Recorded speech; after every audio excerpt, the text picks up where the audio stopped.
तो बच्चों, जो हमारा चैप्टर है ये श्रम विभाजन और जाति प्रथा, इसमें जो लेखक है वो ये कहते हैं कि ये विडंबना की बात है कि आज भी जाति प्रथा को पोषण दिया जा रहा है, उसे बढ़ावा दिया जा रहा है, और इसमें सबसे ज़्यादा लोग पढ़े लिखे ही करते हैं।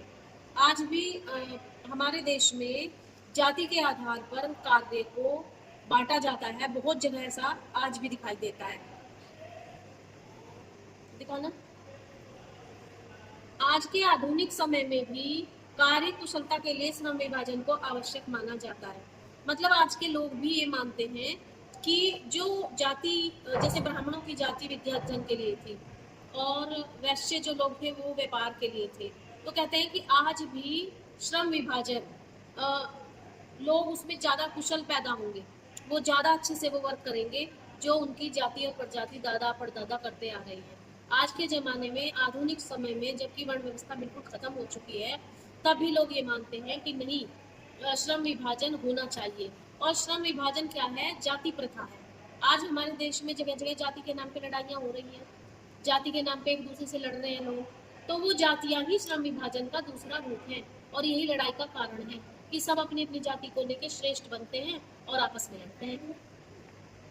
बच्चों, आगे लेखक ये कहता है कि हमारे देश में जो जाति प्रथा है ना, ये भी हमें ऊंच नीच का दर्जा बताने के लिए बहुत बड़ा अपना रोल निभाती है। जैसे हमारे देश में लड़ाई होगी तो मुस्लिम जाति अलग हो जाएगी, और हिंदुओं में भी अनेक जातियां हैं, जैसे ब्राह्मण हैं, यादव हैं, जाट हैं और गुर्जर हैं। तो ये सारी जातियां अपना अपना वर्चस्व दिखाने के लिए एक दूसरे से लड़ते हैं।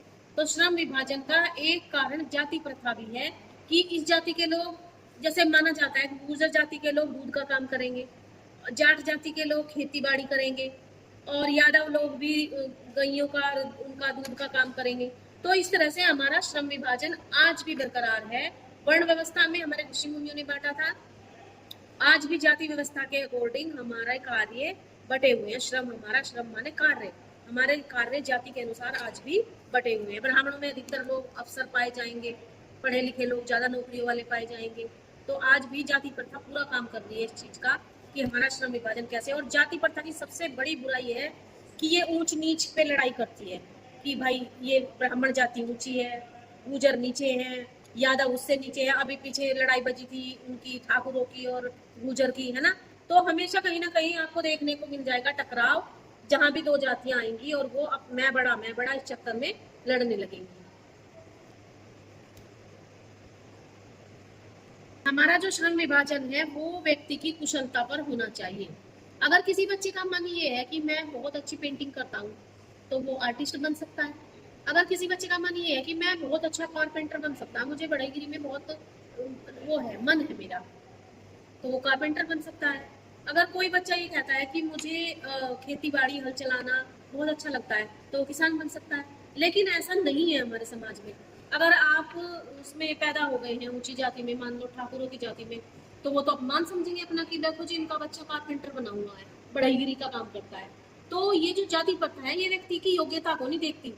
हम किस जाति में जन्म हुआ है हमारा, वो उसके अकॉर्डिंग उसे वर्क थोप देंगे उस पर, चाहे वो बच्चा उसको कार्य को कर पाए या ना कर पाए। और कुशल व्यक्ति कौन होता है? जो उसके मन का कार्य उसे दिया जाए।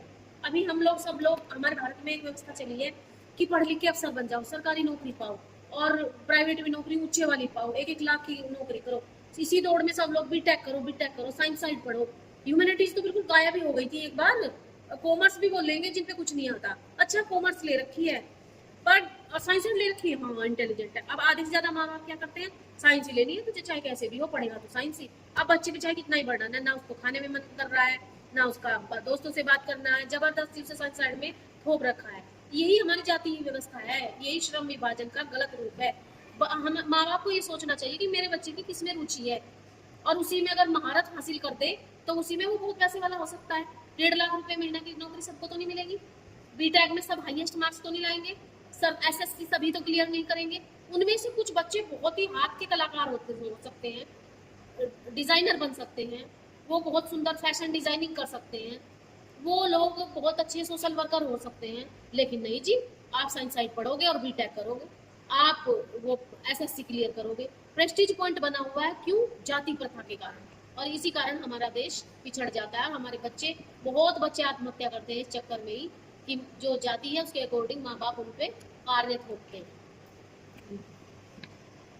आगे हमें लेखक बताते हैं कि जो हमारी बेरोजगारी बढ़ रही है ना, ये भी जाति प्रथा और श्रम विभाजन का एक कारण है।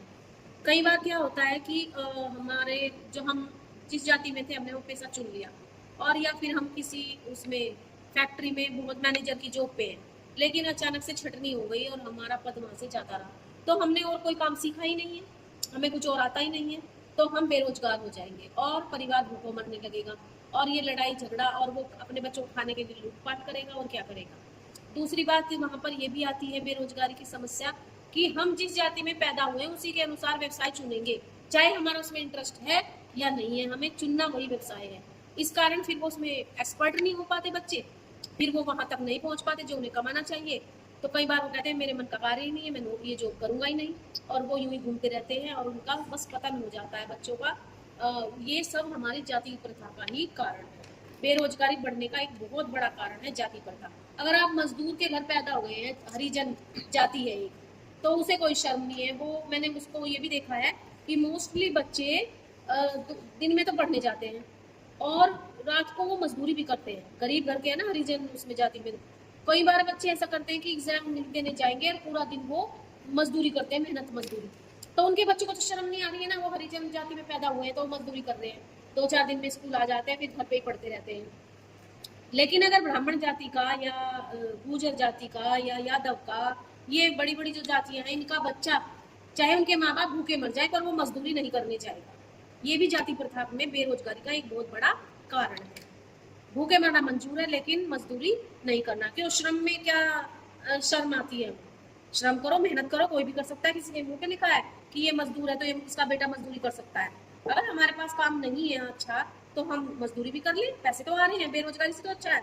लेकिन हम जाति की समानता के कारण और जाति में अपना सम्मान के कारण मजदूरी चाहकर भी नहीं कर सकते। ये जाति प्रथा का नुकसान है। तो बच्चों, इस तरह से श्रम विभाजन और जाति प्रथा का आधा पार्ट फिनिश हो गया है। आधा पार्ट हम अगले वीडियो में आपको समझाएंगे। ये थोड़ा सा कठिन चैप्टर है, तो अगर आप इसे ध्यान से सुनेंगे तो क्वेश्चन बनाने बहुत आसान हो जाएंगे। और अगर आप अपनी आप से इस चैप्टर को पढ़ के सोचो कि हम आंसर लिख लें, तो संभव नहीं है। इसकी जो भाषा है वो आपको समझ में नहीं आएगी। तो आधा चैप्टर मैंने सरल शब्दों में समझा दिया है, आधे चैप्टर के लिए नेक्स्ट वीडियो में। Thank you.